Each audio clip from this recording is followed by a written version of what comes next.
کا توحیدی دربار مصطفیٰ میں کھڑا ہے دعوے توحید کی تکمیل کے لیے۔ اے آمنہ کے چاند بتائیے اللہ ہے، فرمایا بلا ڈاؤٹ اللہ ہے اور ایک ہے، اس کے سوا کوئی معبود نہیں ہے۔ اے آمنہ کے چاند آپ نے دیکھا ہے؟ فرمایا ہاں ہاں میں نے دیکھا ہے، اور اس طرح سے دیکھا ہے اگر دن کے اجالے میں تم آفتاب کو دیکھنا چاہو تم آفتاب کو دیکھ نہیں پاؤ گے، سورج کی روشنی میں تمہاری آنکھیں چوندیاں جائیں گی، تمہاری پلکیں جھپک جائیں گی، مگر شب معراج قرب الہی میں پہنچ کر رب کے چلموں میں گم ہو کر میں نے رب تعالیٰ کو دیکھا ہے، نہ میری پلکیں جھپکی ہے نہ آنکھیں چوندیائی ہے، بلکہ میں نے رب العالمین کو دیکھا ہے اور اپنے ماتھے کی آنکھوں سے دیکھا ہے اور ٹکٹکی باندھ کے دیکھا ہے، نظریں جما کے دیکھا ہے۔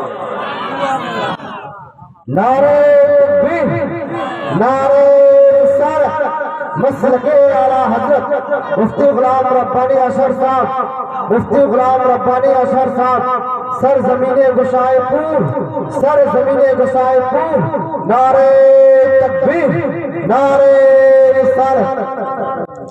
آج سوال یہ ہوتا ہے کہ اللہ ہے یا نہیں ہے؟ اللہ ہے، ہمارا پورا وجود اس بات پر دلیل ہے۔ اگر ایک انسان اپنی پوری باڈی میں غور کرے اور دیکھے تو اس کو سمجھ آ جائے گی کہ اللہ ہے۔ قرآن مجید میں اللہ فرماتا ہے، اور آپ لوگ بھی اتنے بھولے بھالے ہیں، کوئی انگریزی بول دے تو آپ کہتے ہیں یہ بڑا مولانا ہے، کوئی یوٹیوب میں آ جائے تو یہ بڑا مولانا ہے۔ انگریزی بولنا کوئی کمال کی بات نہیں ہے۔ اس ڈیبیٹ کے بعد سنی حضرات کس طرح سے احساس کمتری کے شکار ہو گئے، کہتے ہیں کہ ہم لوگوں میں کوئی ہے ہی نہیں۔ ارے دیکھو تو ہم لوگوں میں کتنے کتنے جوہر اور لال و گوہر ہیں۔ آپ ذرا اپنی جماعت کے لوگوں کو سن کے تو دیکھیں، ان کو پلیٹ فارم دے کے تو دیکھیں، ان کو پلیٹ فارم نہیں مل پا رہا ہے۔ آپ کے گاؤں میں حضرت علامہ غلام ربانی کاشف کی ذات گرامی ہے، آپ لوگوں کی خوش نصیبی ہے، آپ لوگ ان کے پاس بیٹھ کے دین سیکھیں۔ اتنے بڑے عالم دین آپ کے گاؤں میں ہے، آپ کی بستی میں ہے، مگر حال یہ ہے چراغ تلے اندھیرا، جب تک یہ زندہ رہتے ہیں کوئی ان کے پاس چائے پوچھنے کو نہیں آتا ہے، اور جب انتقال کر جاتے ہیں تب پتہ چلتا ہے یہ بڑے مولانا تھے، ہم ان کے پاس گئے کیوں نہیں، ہم ان کے پاس آ کے ہم نے دین سیکھا کیوں نہیں ہے۔ حضرات ذرا سنیے، ہماری پوری باڈی اس بات پر ثابت، اس بات پر دلیل ہے کہ اللہ ایک ہے۔ قرآن مجید میں اللہ فرماتا ہے، جگہ جگہ فرماتا ہے، بھائی قرآن کا نام نہ لیتے، اگر مجھے بٹھا دیا جاتا تو اس جاوید اختر کی جو ہے بکھیاں اتارنے کے لیے میں کافی تھا۔ یہ کون سی بات ہے؟ حضرات قرآن شریف کا نام نہیں لیتے، ہم ایسے ہی بات کرتے۔ اللہ قرآن میں فرماتا ہے، یا ایھا الانسان ما غرک بربک الکریم، اے انسان تجھے اپنے رب کے بارے میں کس نے بہکا دیا؟ الذی خلقکم، جس نے تم کو پیدا کیا، فسواک، پھر جس نے تم کو سوارا، فعدلک، پھر جس نے تمہارے اندر متناسب تبدیلی لائی۔ آپ دیکھیں ایک بچہ پیدا ہوتا ہے تو جب وہ پیدا ہوتا ہے وہ کیسا دکھتا ہے، پھر کچھ اور بڑا ہوتا ہے تو پھر کیسا دکھتا ہے، پھر جب وہ بالکل شباب پہ آ جاتا ہے تو کیسا دکھتا ہے۔ یہ تبدیلی کون لا رہا ہے؟ بچے کے اندر چینجنگ کون کر رہا ہے؟ یہ چینجنگ کہاں سے آ رہی ہے؟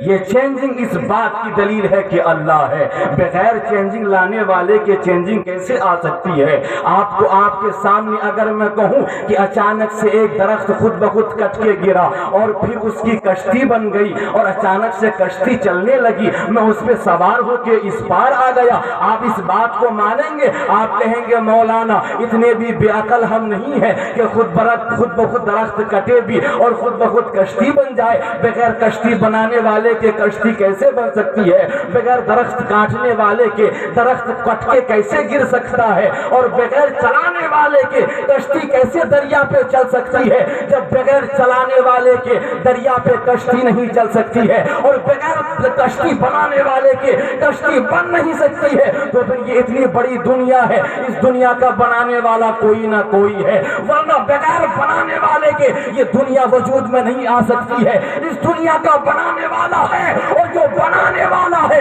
ہم اسی کو اللہ کہتے ہیں، ہم اسی کو پروردگار عالم کہا کرتے ہیں۔ یہ کون سی بات ہوئی؟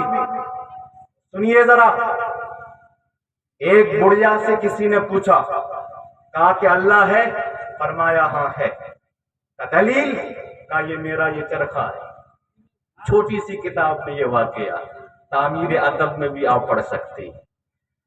یہ میرا چرخہ دلیل ہے۔ کہا کیسے؟ کہا اتنا چھوٹا سا چرخہ جب تک میں نہ چلاؤں چل نہیں سکتا۔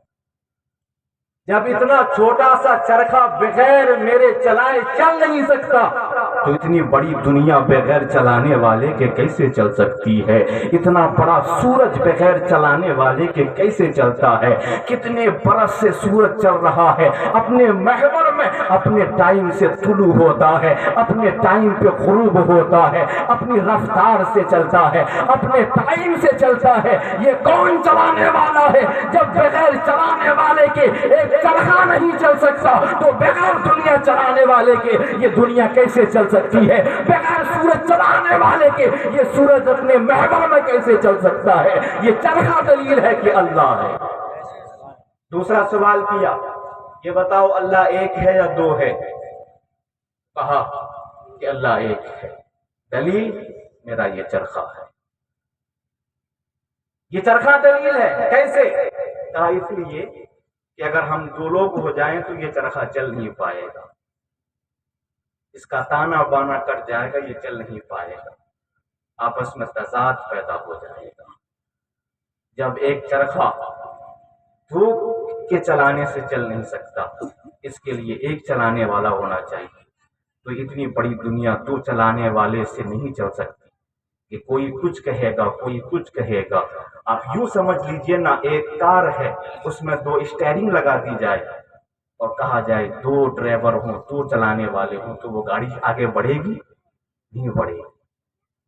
کوئی کہے گا میں گھماؤں، تو کوئی کہے گا میں بریک لگاؤں، تو گاڑی آگے بڑھ نہیں سکتی ہے۔ تو دو ڈرائیور ہوں اگر کار میں تو کار نہیں چل سکتی ہے، تو اگر دو خدا ہوں تو یہ دنیا نہیں چل سکتی ہے۔ اس لیے ایک ہے دنیا چلانے والا اور دنیا بنانے والا، اسی کو ہم اللہ کہا کرتے ہیں۔ حضرات بے شمار دلیلیں ہیں اس بات پر، لیکن ذرا سنیے، چونکہ میرا ٹاپک یہ نہیں ہے، ذرا جلدی سے تیزی سے سنیے گا۔ میرے نبی وہ ہے کہ ذات نبی پر، یہ تو سائڈ سے بات آ گئی، میرا ٹاپک یہ تھا جو میں اب بولنے جا رہا ہوں۔ میرا نبی وہ ہے کہ ذات نبی پر دعوی توحید بھی مکمل ہو گیا اور رسالت بھی مکمل ہو گئی ہے، رسالت بھی مکمل ہو گئی ہے۔ ہم سنیوں کا مسلمہ عقیدہ ہے کہ کوئی بھی ولی، کوئی بھی غوث، بھائی کہاں جا رہا ہوں؟ ہمارے لوگوں میں نتیجے کی اتنی جلدی ہوتی ہے کہ کوئی مولانا آئے اور جلدی نتیجے پہ لے جائے۔ ارے یار، نتیجے پر جانے کے لیے ٹائم لگتا ہے، ایک دم سے آدمی نتیجے پہ کیسے آ جائے گا؟ تھوڑا پہلے ماحول بنانا پڑتا ہے، پھر نتیجے پہ آیا جاتا ہے۔ اگر بالکل ڈائریکٹ نتیجے پہ آ جائے تو پھر آپ کو سمجھ بھی نہیں آئے گا، تو آپ کو مزہ بھی نہیں آئے گا۔ اس لیے تھوڑا انتظار کرو، صبر کرنے کی کوشش کرو۔ حضرات، اتنی عجلت پسند ہو گیا ہے انسان، سمجھ میں نہیں آتا کیوں اتنی عجلت پسند ہو گیا ہے۔ ذرا سنیے، بات میری آگے کہیں اور نہ چلی جائے، ذرا سنیے۔ ہم مسلمانوں کا مسلمہ عقیدہ ہے کہ کوئی بھی غوث، قطب، ابدال ایک صحابی کے درجے کو نہیں پا سکتا، بلکہ سارے اولیاء، اغواث، اقطاب، سارے علماء اور صوفیاء مل کے ایک صحابی کے درجے کو نہیں پا سکتے۔ اور یہ بھی ہم مسلمانوں کا مسلمہ عقیدہ ہے کہ قیامت تک کوئی بھی صحابی کی طرح نہیں ہو سکتا، نہ کوئی محدث ہو سکتا ہے، نہ کوئی شیخ الحدیث ہو سکتا ہے، نہ کوئی مفتی ہو سکتا ہے، نہ کوئی محقق ہو سکتا ہے، کوئی بھی نہیں ہو سکتا۔ صحابہ بے مثال ہیں، صحابہ بے مثل ہیں۔ ان کی شان یہ ہے کہ اگر ہم اللہ کی راہ میں پہاڑ برابر سونا خرچ کر ڈالیں اور ایک صحابی اللہ کی راہ میں 1 روپیہ خرچ کر دیں، ہم ان کے ثواب کو نہیں پہنچ سکتے، ہم ان کی نیکی کو نہیں پا سکتے ہیں۔ اتنا اونچا مقام جو صحابہ کو ملا، کیا نماز پڑھنے کی وجہ سے، زکوٰۃ دینے کی وجہ سے، خانہ کعبہ کا طواف کرنے کی وجہ سے؟ تو میرے استاذ گرامی فرمائیں گے صحابہ کو اتنا اونچا جو مقام ملا، اتنا اونچا جو مرتبہ ملا ہے، نماز پڑھنے کی وجہ سے نہیں، زکوٰۃ دینے کی وجہ سے نہیں، خانہ کعبہ کا طواف کرنے کی وجہ سے نہیں، بلکہ اللہ کے رسول کو دیکھنے کی وجہ سے، اللہ کے رسول کی زیارت کی وجہ سے، مصطفیٰ جان رحمت کو دیکھنے کی وجہ سے۔ آپ اتنی بات سمجھ گئے، صحابہ کو اتنا اونچا جو مقام ملا وہ نبی پاک کو دیکھنے کی وجہ سے، نبی پاک کی زیارت کی وجہ سے۔ جب اتنی بات آپ سمجھ گئے تو سینے پہ ہاتھ رکھ کے ذرا ایمانداری کے ساتھ فیصلہ کیجئے گا اور بتائیے گا صحابہ ہیں، صحابہ نے نبی کو دیکھا ہے، نبی کا صحابہ نے نبی کو دیکھا ہے، صحابہ کا مقام اتنا اونچا ہو گیا۔ نبی ہمارے نبی ضرور ہے، امام الانبیاء ضرور ہے، فخر رسول ضرور ہے، ہمارے آقا و مولا ضرور ہے، مگر اللہ کے بندے ہیں۔ نبی نے کسے دیکھا ہے؟ نبی نے کسے دیکھا ہے؟ صحابہ نے نبی کو دیکھا، مگر نبی نے کسے دیکھا؟ تو میرے استاذ گرامی فرمائیں گے نبی نے شب معراج، نبی نے اپنے اللہ کو دیکھا ہے، اپنے رب کو دیکھا ہے۔ مجھے کیا لینے دیجئے، صحابہ نے نبی کو دیکھا تو صحابہ کا مقام اونچا ہو گیا، نبی نے اپنے رب کو دیکھا ہے۔ خود اندازہ لگاؤ نبی کا مقام کتنا اونچا ہوگا، نبی کا مرتبہ کتنا اونچا ہوگا۔ اس لیے امام اہل سنت فرماتے ہیں خلق سے اولیاء، اولیاء سے رسول، اور رسولوں سے اعلیٰ ہمارا نبی، ہمارا نبی۔ نبی نے اپنے رب کو دیکھا۔ اب اس پر میں بات یہاں بریک لگاتا ہوں، اور بھی بہت ساری باتیں ہیں کہ آپ کہیں تو اور ایک پوائنٹ اس کا سمجھا دوں آپ کو، سمجھا دوں، ذرا سنیے۔ ہم مسلمانوں کا عقیدہ ہے کہ قیامت تک صحابہ کی طرح کوئی نہیں ہو سکتا، ابو بکر کی طرح قیامت تک کوئی نہیں ہو سکتا، عثمان کی طرح قیامت تک کوئی نہیں ہو سکتا، حضرت عمر کی طرح قیامت تک کوئی نہیں ہو سکتا، حضرت مولا علی کی طرح قیامت تک کوئی نہیں ہو سکتا، تمام صحابہ کی طرح قیامت تک کوئی نہیں ہو سکتا۔ اور یہ سب کا عقیدہ ہے، دیوبندی، وہابی، چکرالوی، سارے مسلمانوں کا یہ مسلمہ عقیدہ ہے کہ قیامت تک صحابہ کی طرح کوئی نہیں ہو سکتا۔ میں پوچھنا چاہتا ہوں کیوں قیامت تک کوئی صحابہ کی طرح نہیں ہو سکتا ہے؟ ابو بکر کی طرح کوئی کیوں نہیں ہو سکتا؟ حضرت عمر کی طرح کوئی کیوں نہیں ہو سکتا؟ تو ہمارے مولانا غلام ربانی جو میرے استاذ ہیں وہ فرمائیں گے اس لیے نہیں ہو سکتا کہ حضرت ابو بکر نے نبی کو دیکھا ہے، حضرت عمر نے نبی کو دیکھا ہے، حضرت عثمان غنی نے نبی کو دیکھا ہے، مولا علی نے نبی کو دیکھا ہے، صحابہ نے نبی کو دیکھا ہے، اس لیے قیامت تک صحابہ کی طرح کوئی نہیں ہو سکتا ہے۔ اب ذرا پوچھنا چاہتا ہوں، جب حضرت ابو بکر کو اور صحابہ کو نبی کی ایک جھلک مل گئی تو حضرت صحابہ کرام بے مثال ہو گئے۔ ابو بکر کی طرح کوئی نہیں ہو سکتا، اس لیے کہ ابو بکر نے نبی کو دیکھا ہے۔ تو مجھے کیا لینے دیجئے جس کی ایک جھلک سے صحابہ بے مثل ہو گئے، ابو بکر بے مثل ہو گئے، حضرت عمر بے مثل ہو گئے، اس نبی کی طرح کوئی مولوی کیسے ہو سکتا ہے، کوئی مولا کیسے ہو سکتا ہے؟ اس لیے غلام ربانی آپ کے مادھیم سے سارے دیابنا کو چیلنج چیلنج کر رہا ہے نبی پاک کو اپنی طرح مت کہو، اس لیے کہ نبی کی طرح کوئی نہیں ہو سکتا۔ جب صحابہ کی طرح کوئی نہیں ہو سکتا تو نبی کی طرح کوئی کیسے ہو سکتا ہے؟ اس لیے وہی کہو جو بریلی کے تاجدار نے کہا، حاجیو آؤ شہنشاہ کا روضہ دیکھو، کعبہ تو دیکھ چکے، کعبے کا کعبہ دیکھو، میرے نبی کو اپنی طرح مت کہو، بلکہ وہی کہو جو بریلی کے امام نے کہا، نعمتیں بانٹتا جسم سے وہ ذیشان گیا، ساتھ ہی منشی رحمت کا قلم دان گیا، انہیں جانا انہیں مانا، نہ رکھا خیر سے کام، اللہ الحمد میں دنیا سے مسلمان گیا۔ نبی پاک کو اپنے جیسا مت کہو، بلکہ وہی کہو جو بریلی کے امام نے کہا، چمک تجھ سے پاتے ہیں سب پانے والے، میرا دل بھی چمکا دے چمکانے والے۔ نبی پاک کو اپنے جیسا مت کہو، بلکہ وہی کہو جو بریلی کے امام نے کہا، وہ صبح لالا زار پھرتے ہیں، تیرے دن ہے بہار پھرتے ہیں، جو تیرے در سے یار پھرتے ہیں، در بدر یوں ہی خار پھرتے ہیں۔ نبی پاک کو اپنے جیسا مت کہو، بلکہ وہی کہو جو بریلی کے امام نے کہا، بریلی کے امام نے کہا، اللہ کی سرتابہ قدم شان ہے یہ، انسان ہی انسان، وہ انسان ہے یہ، قرآن تو ایمان بتاتا ہے انہیں، ایمان یہ کہتا ہے میری جان ہے یہ، ایمان یہ کہتا ہے میری جان ہے یہ۔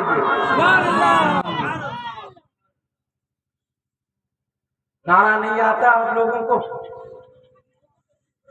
کوئی ہے نوجوان جو کھڑے ہو کے نعرہ لگا دے؟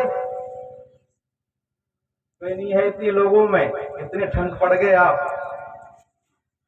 نعرہ تکبیر، نعرہ تکبیر، نعرہ رسالت، مسلک اعلیٰ حضرت، مسلک اعلیٰ حضرت، سرزمین گسائی پور، بستی بستی کریا کریا، بستی بستی کریا کریا، نعرہ تکبیر۔ حضرات سنیے، اب ذرا اگر میں اسی ٹاپک پہ بات کروں نا تو پھر میرے پاس بہت ساری دلیلیں ہیں اور مسائل سے بھی میں ثابت کر سکتا ہوں۔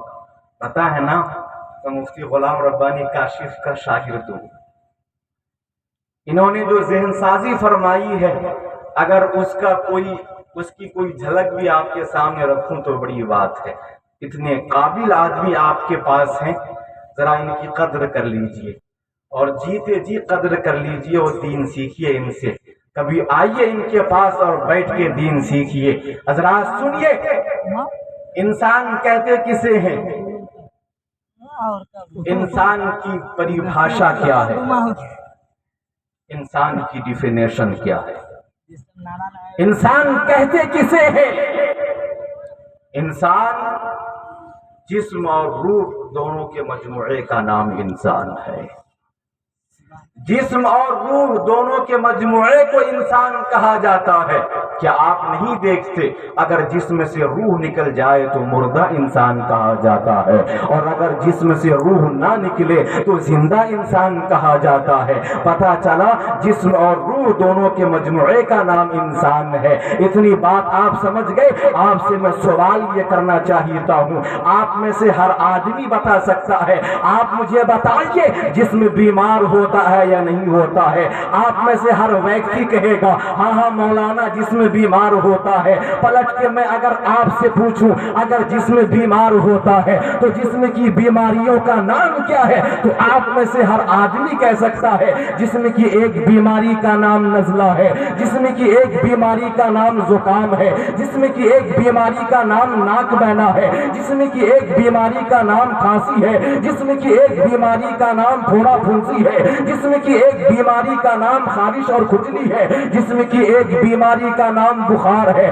جسم کی ایک بیماری کا نام جسم میں درد ہونا، جسم کی ایک بیماری کا نام شوگر ہے، جسم کی ایک بیماری کا نام کینسر ہے، جسم کی ایک بیماری کا نام ٹی وی اور ایڈس ہے۔ یہ ساری بیماریاں انسان کے جسم پر لگتی ہیں اور انسان بیمار ہو جاتا ہے، انسان کا جسم کمزور ہو جاتا ہے، وہ چلنے کے قابل نہیں ہوتا۔ اب غلام ربانی آپ سے سوال کرنا چاہیتا ہے، روح بیمار ہوتی ہے یا نہیں؟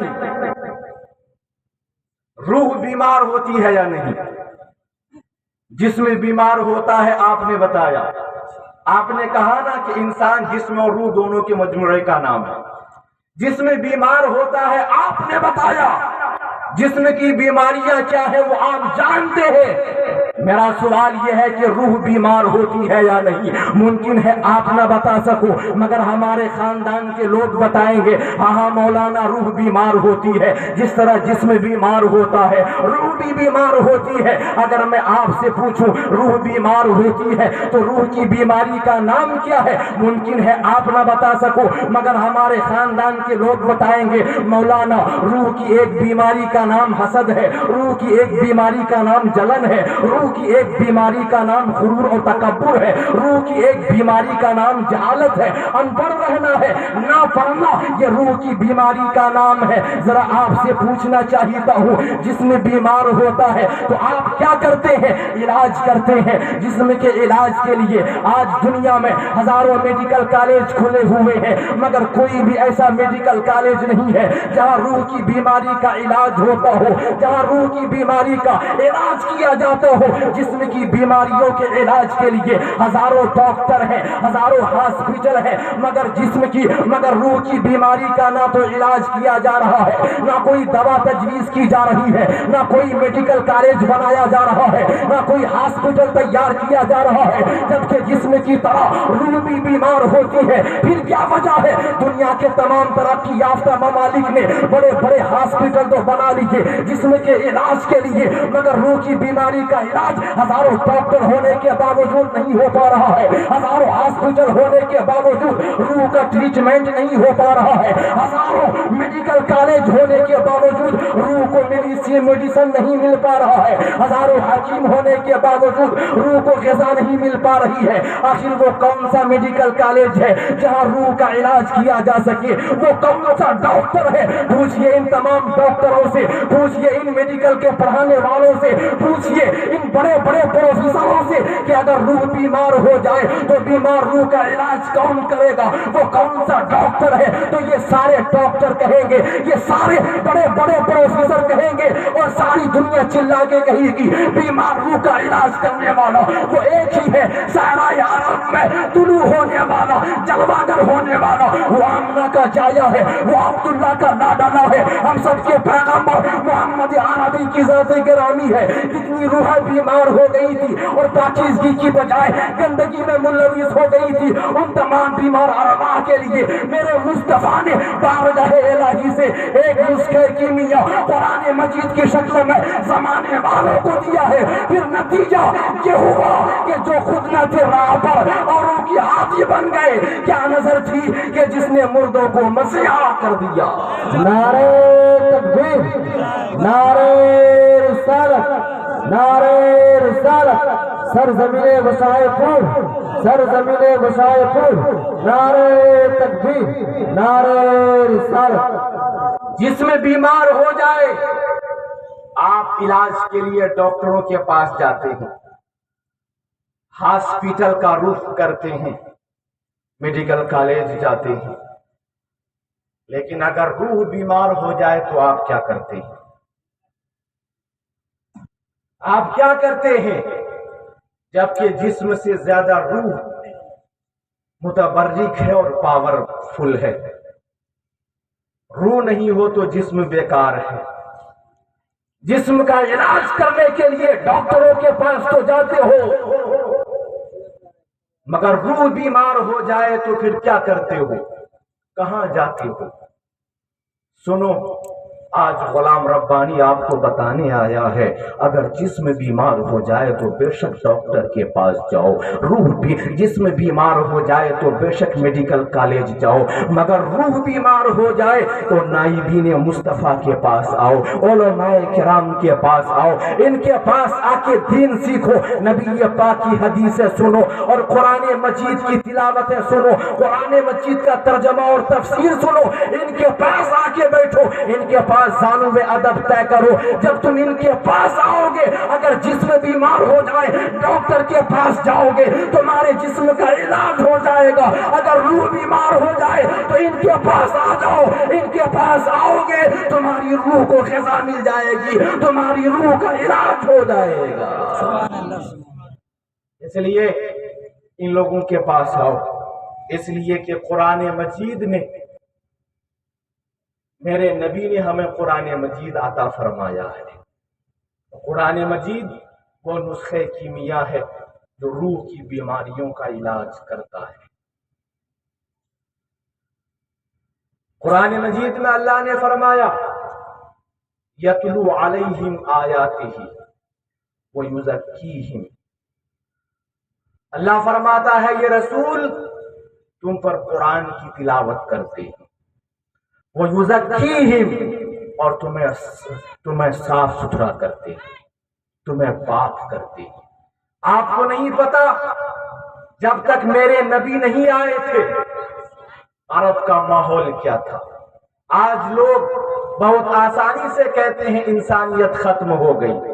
میں پوچھنا چاہتا ہوں انسانیت ختم ہو گئی، آخر یہ انسانیت ملے گی کہاں؟ کیا یہ انسانیت کسی ڈبے میں بند ہے؟ انسانیت ملے گی کہاں پر؟ تو میں آپ کو بتانا چاہوں گا انسانیت صرف میرے نبی کی بارگاہ میں ملے گی، صرف میرے نبی کے قدموں میں ملے گی. اس لیے کہ ہم تاریخ کا مطالعہ کرتے ہیں، ہم جب تاریخ دیکھتے ہیں تو پوری تاریخ انسانیت میں میرے نبی کی وہ ذات گرامی ہے. جب تک میرے نبی اس دنیا میں نہیں آئے تھے ایک انسان بظاہر انسان تو تھا مگر اپنی بہن کے ساتھ منہ کالا کرنے میں فخر محسوس کرتا تھا. اپنے باپ کے مر جانے کے بعد سوتیلی ماں کو اپنی بیوی بنا کے رکھنے میں فخر محسوس کیا جاتا تھا. انسانیت اتنی گر گئی تھی زمین ہڑپنے اور لوگوں کو قتل کرنے میں فخر سمجھا جاتا تھا. عورتوں کی کوئی عزت نہیں تھی. عرب تہذیب میں عورتوں کو دل لگی کا سامان سمجھا جاتا تھا. حضرات اگر کوئی مسافر اور راہگیر اگر چلتا تو اس کو روک کے اسے لوٹ لیا جاتا. اگر کوئی راستہ پوچھتا غلط راستہ بتا کے ہنسی اور ٹھٹا کیا جاتا تھا. عرب تہذیب میں وہ کیسا کالا دور تھا. اپنی بیٹیوں کو اپنے ہاتھوں سے زمین کے اندر زندہ دفنا دیا جاتا اور کوئی غم نہیں ہوتا بلکہ بیٹیوں کو دفنا دینا یہ رقص و سرور. بیٹیوں کو دفنانے کے بعد رقص و سرور کیا جاتا، شراب پی جاتی. عرب تہذیب میں بیٹیوں کو دفنا دینا ہی فخر سمجھا جاتا تھا. ماں باپ کے ساتھ برا سلوک کیا جاتا. اگر ماں باپ بوڑھے ہو جاتے انہیں گھسیٹ کے بازار میں لے جا کے بیچ دیا جاتا. میں پوچھنا چاہتا ہوں سوسائٹی میں ان پھیلی ہوئی بیماریوں کا خاتمہ کس نے کیا ہے؟ معاشرے میں ان پھیلی ہوئی برائیوں کا گلا کس نے دبایا ہے؟ وہ کون سا رہنما ہے؟ وہ کون سا رہبر ہے؟ وہ کون سا ریفارمر ہے جس نے ان بیماریوں کا گلا دبایا ہے، جس نے ان بیماریوں کا خاتمہ کیا ہے؟ تو کوئی بھی آپ کو ایسا رہبر نہیں ملے گا. وہ بس میرے نبی کی شان ہے، وہ میرے نبی کی ذات گرامی ہے. نبی کے پاک نے وہ انقلاب پیدا فرمایا ہے، وہ انقلاب پیدا فرمایا کہ پھر عرب میں ایسا ماحول ہوا جو باپ بیٹیوں کو زندہ دفنا دیتا تھا وہی باپ اپنی بیٹیوں سے پیار کرنے لگ گیا ہے، سینے سے لگانے لگ گیا ہے. اس لیے غلام ربانی کہتا ہے اگر انسانیت چاہتے ہو تو انسانیت اگر ملے گی تو نبی پاک کی بارگاہ میں ملے گی، میرے نبی کے قدموں میں انسانیت ملے گی. اس لیے مگر آج نبی پاک کی سیرت ہمیں نہیں پتا اور نبی پاک سے پہلے والے دور کو کالا دور کہا جاتا تھا اس لیے کہ اتنی ساری برائیاں اس زمانے میں پائی جاتی تھی. مگر آج اس دور کو دور ترقی کہا جاتا ہے. دور ترقی کہا جاتا ہے. دور ترقی کیوں کہا جاتا ہے؟ بھی آج کیا نہیں ہو رہا؟ اگر نبی کی آمد سے پہلے شراب پی جاتی تھی تو آج بھی شراب پی جاتی ہے. ابھی نیو ایئر نئے سال کے موقع پہ ہمارے نوجوانوں کو دیکھنا ڈی جے بجا کے کس طرح سے شراب پیتے. آج کیا نہیں ہو رہا ہے؟ اگر اس زمانے میں بینڈ کے ساتھ منہ کالا کیا جاتا تھا تو پوچھنا کبھی مفتی غلام ربانی سے کہ کتنی کالیں ان کے پاس آتی ہوں گی. ایک شہر میں ایک سگے بھائی نے اپنی بہن کے ساتھ نکاح کیا ہے. آج کیا نہیں ہو رہا؟ اگر اس زمانے میں بیٹیوں کو زندہ دفنا دیا جاتا